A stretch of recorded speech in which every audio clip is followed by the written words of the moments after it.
Yeah. Woke up today, felt the weight on my chest. A world on fire, we just call it a test. Voices shout, but who's really heard? Hopes a whisper lost in the absurd. Got questions, man, they don't ask back. Truth's a needle in a haystack. Still I rise, yeah, still I climb. Gotta keep moving, no rewind, no time. Changes, it's a new day, rearranging. Life's a story, turning pages. Welcome to Changes, the podcast. My name is Nick. I am your host. And some of you who are tuning in now, you either know me through personal relationships, maybe you follow me on social media, or maybe you know me from my work career or being the Black Caucus chair for Wisconsin Democrats. But either way, welcome to the show. This is the first one I am recording, and I've been wanting to do this for a while now. And, you know, I've been going back and forth, talking about it through the years, literally. Had this logo designed for a while, had the intro song put together, but I just never hit start. So here we are. And I actually went to a networking event and I saw something online and it was basically talking about, if you have a podcast or you're looking to start a podcast, come through. And I met someone who started a podcast, pretty good podcast, the Milwaukee area that folks know about. And I told him, gave him my pitch, and he's just like, you know what, just do it. So here I am, and I did it. So let's get this on the road. So I'm pre-recording this in the middle of Black History Month. It's actually Valentine's Day, ironically, and we got some stuff to talk about. And there's a lot of things that are going to happen throughout the month, and really exciting things. And when I launch this podcast, and you're listening in for the first time, you're going to see a lot of different things happening with the Black Caucus. You're going to see us really take initiative on starting our own political committee to support candidates, and you're going to see us take an effort to raise money to make sure we're doing grassroots organizing in our communities, in partnership with the Democratic Party, and really being that organization for Black Democrats. But the show is about changes across the board. And with change comes stories. With change comes leadership. And with change comes different ideas to make the world better for everyone. So let me take a moment to talk about why I even started this podcast. Why did I even want to become Black Caucus chair? If you're listening to this, most likely you know that I have had the privilege of being a senior political operative and leader within the Democratic Party for nearly half a decade. I got started earlier in college in particular, and then ended up, after I graduated, I was blessed to get a job on the campaign. I ended up going to work for our local Congresswoman Gwen Moore as her executive assistant, and went back to the party, and a big journey. But throughout that time, I think there was a lot of things that I wanted to talk about. I wanted to be able to communicate as my authentic self. And what I found in those spaces is I wasn't able to. In the sense that I wasn't doing anything. I want to make that clear. There's a lot of accomplishments we were able to do at the Democratic Party. But in terms of communicating outside of the talking points, it was always a thing of just like, well, be careful. Like, share your story, but like, don't broadcast it. So I did that for a while. As a senior leader, like, I wasn't a communications person. I didn't work with the press. I knew a lot of the journalists because I seen them at events. I would say hi. And all of those things. But I never really pitched stories. I never shared my perspective. And I wish that I would have felt more comfortable to push for that. So this changed me after the 2024 election and seeing the results. And everyone has their perspectives on why the results turned out the way they did. And this story isn't about getting into that. What this story is talking about is there is a really big divide in our country where we cannot unify because we are tearing down other people. So if you're watching on the YouTube, I'm going to make sure I get better lighting in the future. We're just going to go with this. But after the 2024 election, I felt that there's something going on with Kamala Harris, Vice President Kamala Harris, losing. And it was more than just 107 days. It's more than anything. It was more than, oh, we're out of touch with working class voters. No. It's way more than that. But when I pieced two and two together in my perspective, I felt there was a deep disconnection with the issues that Black and brown folks face and the general connection to everyone in this country. That means, like, if you're Black and you have a specific issue that disproportionately affects your community, it doesn't mean that it doesn't affect white communities. Or same thing, if you're Latino and there's an issue that disproportionately affects your community, it doesn't mean it doesn't affect Black communities. Like all that all together. And I feel as though that part was not being connected well. And I think how we communicate as a party, as how we communicate as Democrats, oftentimes doesn't connect the two.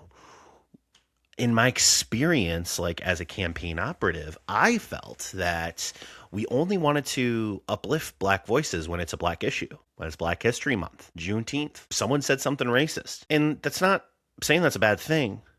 But our voices are a part of a story collectively. We forgot about that. The other thing is that something is going on with how the general public and voters view Black leadership.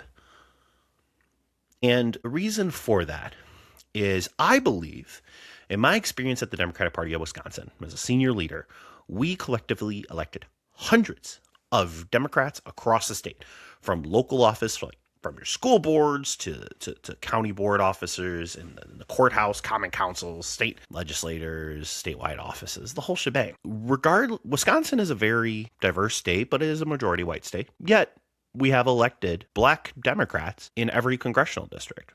That means in every region of the state where there's an elected member of Congress within the confines of that district, there has been a Black Democrat elected.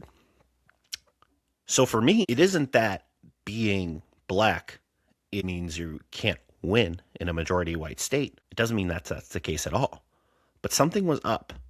And what I took from that is, one, I needed to separate myself from like being a full-time campaign staffer tied to specific protocols. And I wanted to learn more like about government, take a step back. But I didn't want to fully go away because I think that my role needed to be adjusted. I've done all I can in this specific role. I've elected hundreds of Democrats around the state, built a lot of great relationships, really put the party in a good place, even though we lost the 2024 election. Like, I was a part of reelecting Senator Baldwin. I was a part of flipping the state Supreme Court to a majority. I was part of getting our party out of COVID and that operation. And I was part of a lot of stuff, but something had to be different. So I wanted to run for Black Caucus chair. And then I wanted to start this podcast. So like this podcast is my project, but it's like, it's a Black Caucus initiative, a Black Caucus sponsorship, so as you're listening to this, you are supporting the Black Caucus. So when you support this podcast, you are supporting the Black Caucus for the Democratic Party of Wisconsin. But there's 3 points I wanted to do. Why am I starting this podcast? Why did I want to become Black Caucus chair?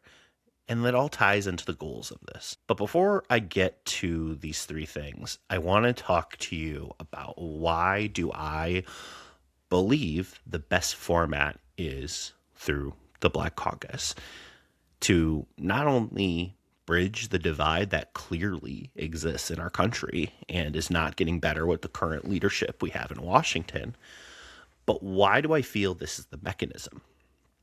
And the reason is, there is no entity in the state of Wisconsin, and quite frankly, in a lot of places in this country, that is for Black Democrats, galvanizing Black Democrats, and keeping us together. Our organizations tend to, it siphons off. And the caucus has always been an organization that is meant to hold the party accountable and make it better. And I think that entity is needed in our state because their forces, they don't want you to believe in any party. They do not want you to be engaged.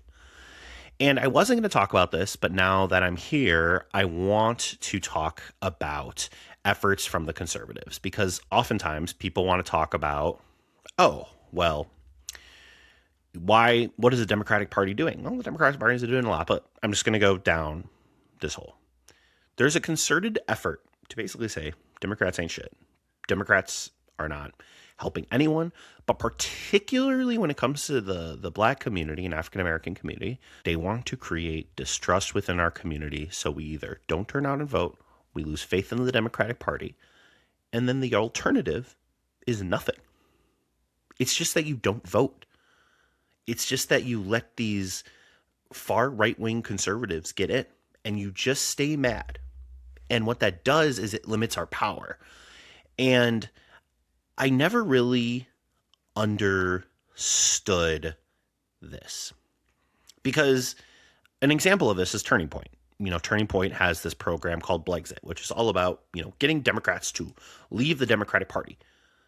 But when you break this down into it, it doesn't make sense to me, because the reality is that a vast majority Black Americans vote for Democrat, but we are independent thinkers. We don't just vote Democrat just because we're Democrat. We're independent thinkers who are looking out for the best interests for ourselves, our families, but collectively as a community. We're not conforming or complying with a political ideology. We vote as a block because of what's the best interest in our community.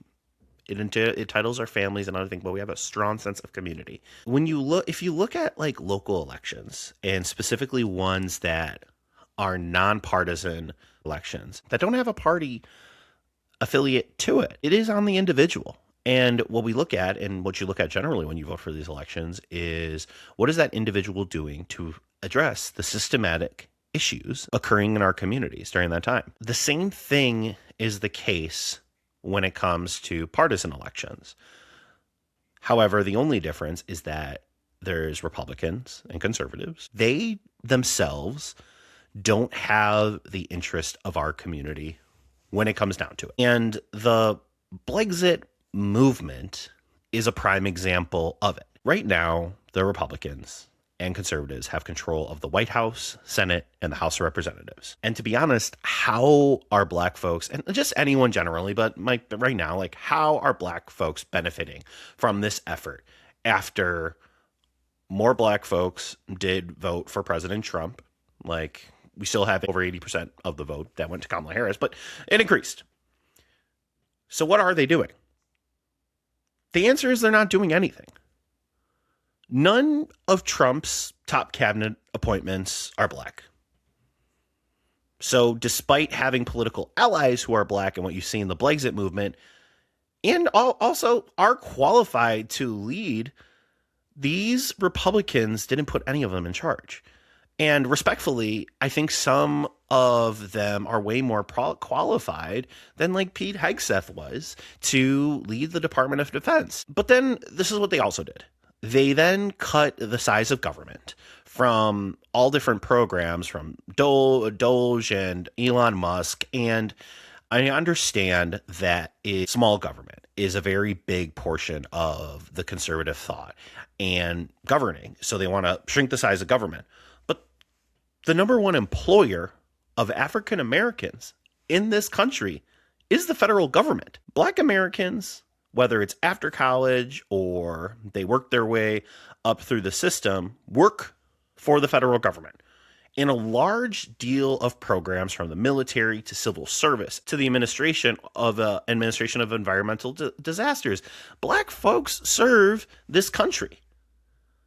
So when you downsize the federal government suddenly with no objective way of actually making it more efficient, you are actually increasing Black unemployment and decreasing Black wealth in this country.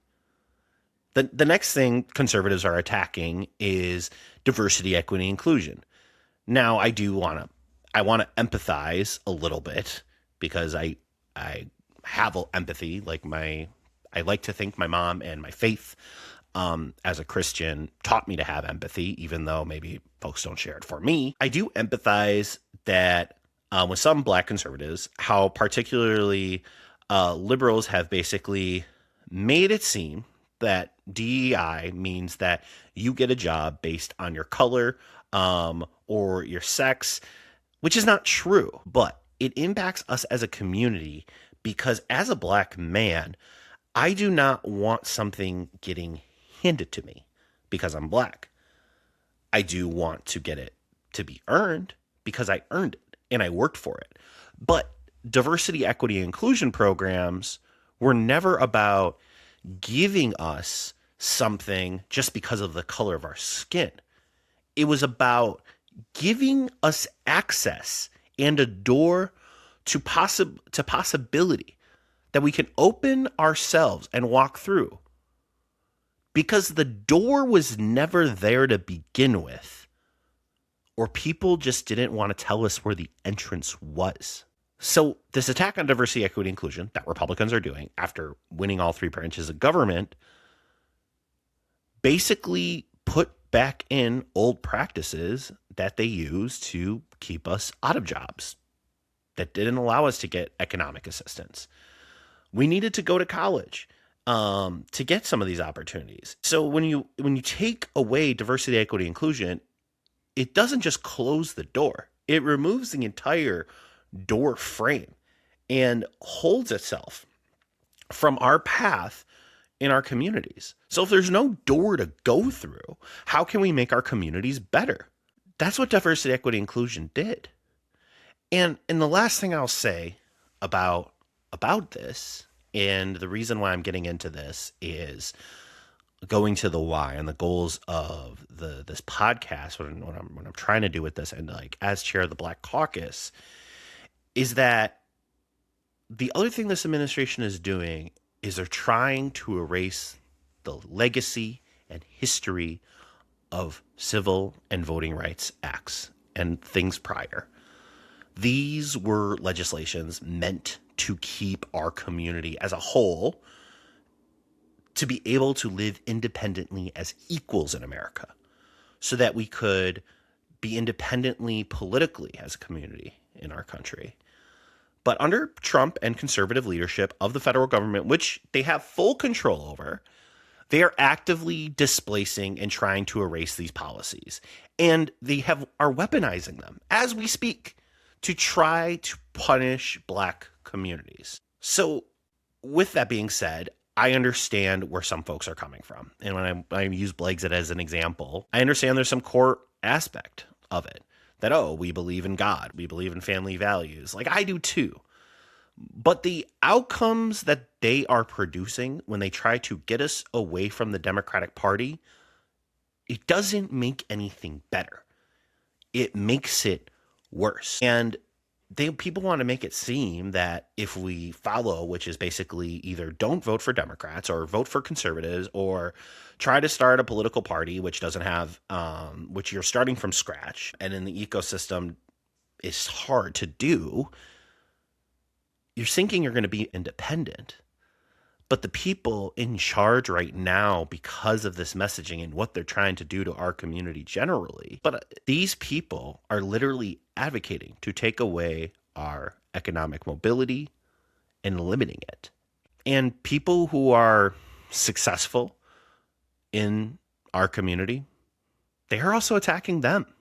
They're trying to say that they didn't earn it, that their merit for how they were able to get to the position they were in, the wealth they were able to build, the business they were able to build, it can go on. They're saying that you did not earn it.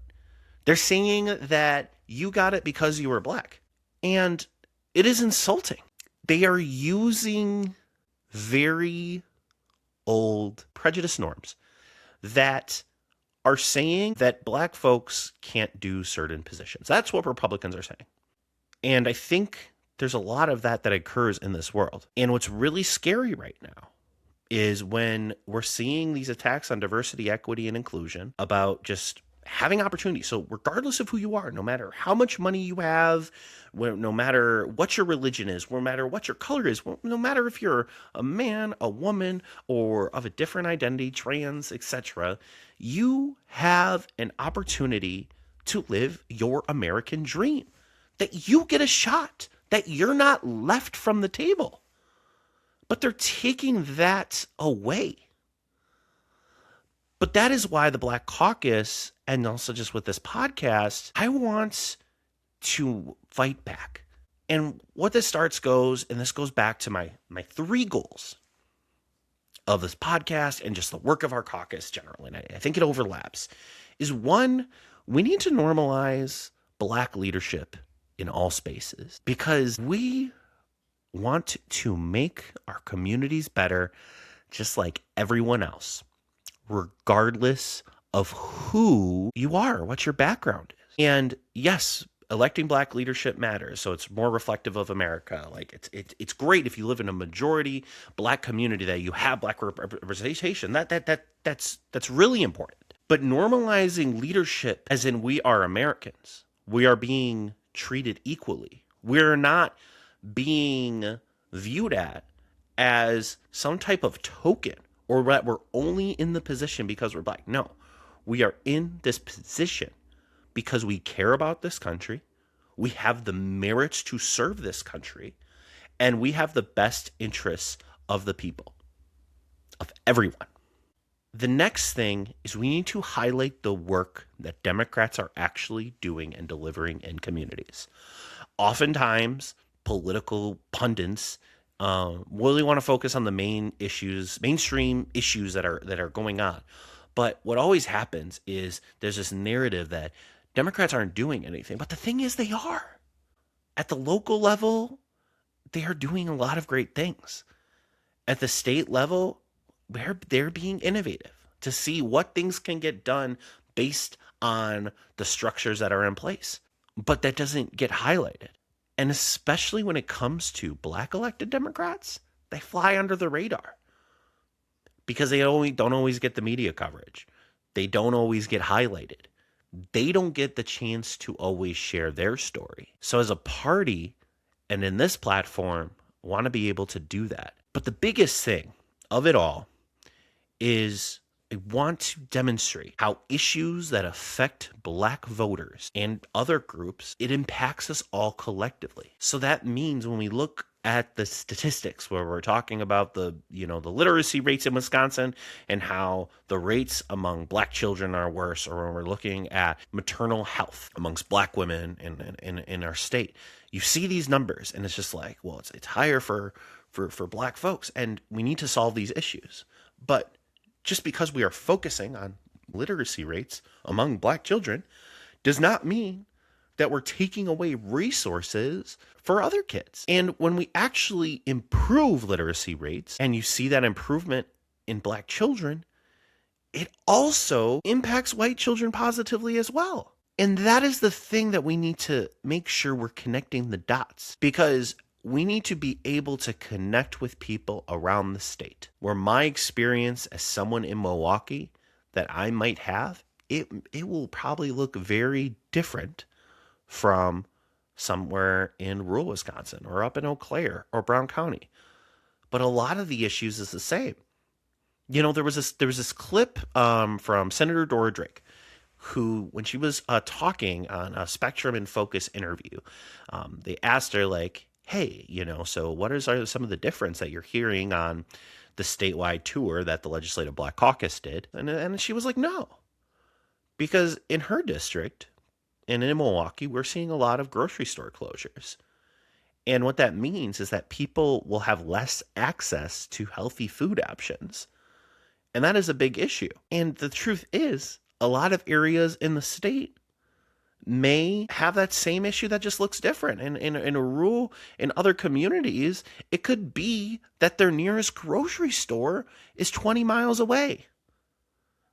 So, yes, it is a completely different story. Maybe that grocery store didn't shut down, but that be able to access food and affordable food, it affects everyone. So I think that we need to get that across as Democrats.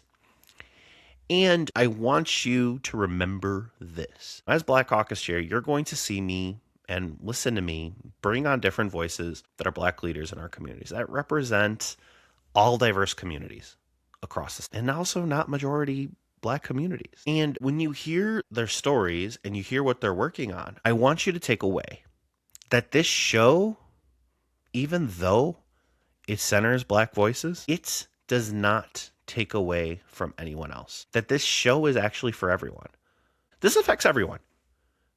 And this is not just Black media for Black people. It's Black media for everyone. This is stories for you. This is media for you. This is a show where I want you to feel engaged on.